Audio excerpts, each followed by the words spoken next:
पिला माने study success channel रे मो गोपबंधु समस्त को स्वागत जनाऊँ।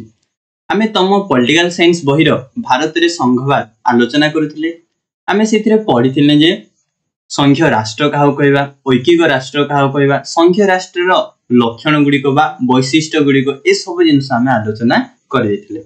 आज आमे आलोचना करिवा कोन भारत रे संघीय व्यवस्था। ए भारत रे संघीय व्यवस्था केमिति आरंभ होला, भारत को आमे काहेकि संघीय राष्ट्र बोली कहि थाउ, ए सब विषय आज आमे भल भाबरे बुझिबा। चलो देखिबा संघीय राष्ट्र। प्रथमे एटा को ही जानि दियो। हम तुमको पूर्व क्लास आगे पढैथिली जे संघीय राष्ट्र कोन ना, संघीय राष्ट्र होची जे समस्त शासन क्षमता गुडी को गोटिए सरकार को हाथ रे न रही कोन करिवो ना, केंद्र सरकार और राज्य सरकार को मध्य जदि बंटन हो जाउची ताले आमे ताकू कोन कहितिना ना, ताले आमे ताकू संघीय राष्ट्र बोली कहउछु। सर ये तो संघीय राष्ट्र डेफिनेशन टा बा या होची संघीय राष्ट्र उठे संज्ञाटे। तो संघीय राष्ट्र गठन केमती होची चलो सेटा हमें जानिबा ना। केते को क्षुद्र क्षुद्र राज्य गुडी को हला निजर विकास करिया पई, निजर उन्नति करिया पई से माने कोन करिथांदी ना, परस्पर भितरे चुक्ति करिथांदी, सहयोग करी संघीय राष्ट्र गठन करथि। बुझियला ना, किछिटा क्षुद्र क्षुद्र राज्य गुडी को निज निज भितरे सहयोग करी निजर उन्नति करिया पई बा निजर विकास करिया पई बुझियला नि से माने संघीय राष्ट्र गठन करथि। जथा जेंति हमें कहि परिबा कोन ना, एही नीति द्वारा अमेरिका गठन होइछि। त माने जानिचो जे अमेरिका पूर्वरु कोन थिला, ब्रिटिश माने शासन करुथिले। से तळे स्वाधीन लाभ कला प्रथमे 13टी राज्य कोन करचंदी परस्पर चुक्ति करी निजर विकास करिया पे अमेरिका संघीय राष्ट्र को गठन करथिले। सर आमे तो इंग्लिश मान को अधीन रे थिला, तले आम भारत को एक संघीय राष्ट्र बोली केमति कहला, एई नीति द्वारा तो आम भारत गठन हेनी।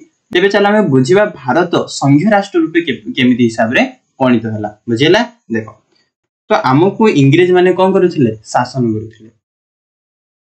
ब्रिटिश शासन काल रे आम भारत गोटे कौन थिला, ऐकिक राष्ट्र थिला। सर ऐकिक राष्ट्र बोले कोन एडा भी बुझैतिली जे कोन जे सबुजिक शासन क्षमता गोटे सरकार हाथे रहि गला, ताको कोन कहितिला, ऐकिक राष्ट्र कहितिला। तो से समय रे जेतोले पूर्व काल रे आम भारत को को माने शासन करथिले, इंग्रज माने शासन करथिले। सबुजिक शासन क्षमता का पाखरे थिला, ब्रिटिश मान को पाखरे थिला। तो तेनु से समय रे आम भारत एक ऐकिक राष्ट्र थिला, ना कि एक संघीय राष्ट्र। त माने जानिचो जे इंग्लैंड रे सब आम भारत रो सबुजिक नीति नियम तयारी हुए। तो 1935 मसीहा भारत शासन आईन बल रे आम भारत को संघीय राष्ट्र रे परिणत करिया पई व्यवस्था कराइतिला। किंतु द्वितीय विश्वयुद्ध जेतबेले हैला तो आम भारत को एक संघीय राष्ट्र रे परिणत करा जाय परिला नाही, बा ए व्यवस्था कार्यकारी हे परिला नाही। तापरे आमे कोन केला, इंग्रज मान को विरुद्ध रे विद्रोह कला। बुझिला कि आम बड़ बड़ नेता मान इंग्रज मान को विरुद्ध रे आंदोलन कले एवं भारत को स्वाधीन कले। भारत स्वाधीन हो गेला, किंतु आम भारत को शासन करिया पे नीति नियम तो नितांत आवश्यक। तेणु आम भारत 1946 रु नेकी 1949 मसीहा पर्यंत कोन कला ना, संविधान तयारी कला। एवं ए संविधान रे कोन कराइछि ना, 395 टी धारा रहिला, 22 टी भाग थिला, वर्तमान जहा कि 25 टी भाग होय गेला, आ 8 टी अनुसूची थिला, वर्तमान सेटा 12 टी अनुसूची हे गेला। बुझिउछि तो से 395 टी धारा रे कोनोसी जागा रे मध्ये लेखाइनी जे भारत एक संघीय राष्ट्र बोली। सर जदि कोनोसी भी धारा रे लेखाइनी भारत एक संघीय राष्ट्र बोली, ताले हम भारत को संघीय राष्ट्र बोली केमति कहउछु। देखो संघीय राष्ट्र वैशिष्ट्य गुड आम आलोचना करितला। तो से संघीय राष्ट्र वैशिष्ट्य सहित आम भारतर नीति नियम गुडी को समान देखिबा को मिली थाए। बुझिला, तेणु आमे से दृष्टि कहउछु जे भारत एक संघीय राष्ट्र बोली, किंतु आम भारतर कोनोसी भी धारा रे लेखा जायनि जे भारत एक संघीय राष्ट्र बोली। जदि आमे कहिबा भारत संविधान प्रथम धारा कोन वर्णना कराइछि ना, इंडिया जहा कि भारत गोटे राज्य मानकर समष्टि, कि कहिनि जे से संघीय राष्ट्र बोली कोन कहिछि ना, राज्य मानकर समष्टि। बुझिला, चलो एबे हमें देखिबा भारतर से संघीय राष्ट्र गुडिकर लक्षण गुडिक। बुझिला, जहा कि से प्रकृत संघीय राष्ट्र सहित कोनछि समान भाव रे देखा होछि, जा फले हमें भारत एक संघीय राष्ट्र बोली कहिथाउ। देखो भारत राष्ट्र संघर वैशिष्ट्य प्रथमटा होछि द्वैत सरकार। हमें पढिथिना संघीय राष्ट्र गुडे वैशिष्ट्य जे द्वैत सरकार। देखो एठी मध्ये द्वैत सरकार अछि हम भारत रे।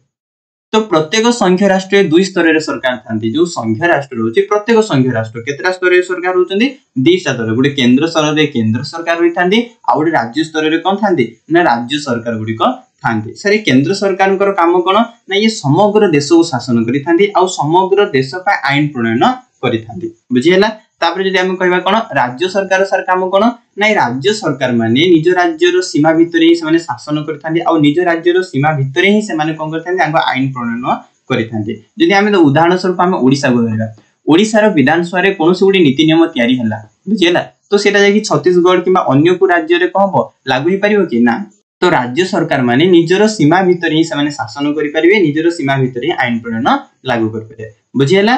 तो आम भारत रे गोटिए केंद्र आ 28 टी राज्य 8 टी केंद्र शासित अंचल रहिछि बुझियला। तापर देखिबा नेक्स्ट पॉइंट नेक्स्ट वैशिष्ट्य होछि कोन केंद्र राज्य मध्य क्षमता बंटन। देखो गोटे राष्ट्र जदि केंद्र और राज्य भितर क्षमता बंटन हेबनी हला ताले ताको आमे गोटे संघीय राष्ट्र बोली कहि परिबा नाही। तो आम भारत रे ई वैशिष्ट्यटा अछि कोन ना केंद्र और राज्य मध्य क्षमता बंटन होछि तेणु तो आमे भारत एक संघीय राष्ट्र बोली कहि परछो। देखो कोन कहला ना संघीय राष्ट्र रे केंद्र और राज्य मध्य क्षमता बंटन होइथे संविधान ई क्षमता को बंटन करथे जो केंद्र सरकार होचंदी और राज्य सरकार होचंदी केंद्र सरकार राज्य सरकार मध्य क्षमता किए बंटन करूची ना क्षमता संविधान बंटन करूची संविधान सब जिंस लिखित हिसाब रे लेखिकी तांकु सब जो क्षमता गुडी को बंटन करूची बुझियला।